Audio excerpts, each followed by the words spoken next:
Nada mejor que el sonido del silencio. Oye, Tibú, pero ¿Qué pasó, Carlos? ¿qué estamos haciendo aquí? Deberíamos construyendo el portal.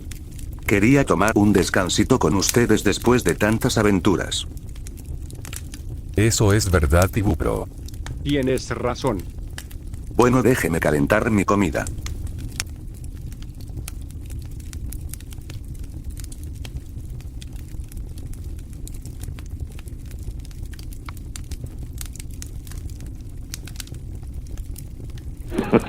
¿Ah?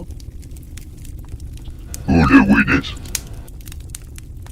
¿Quién eres tú? ¿Qué haces aquí?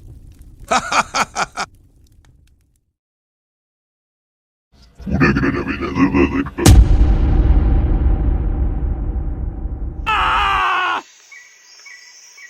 ¿Solo fue una pesadilla? A silencio. Ya ahorita no vamos.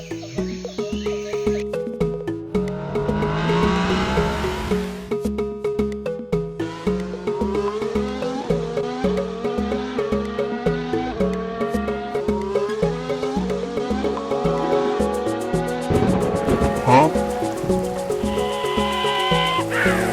¡Máxima potencia!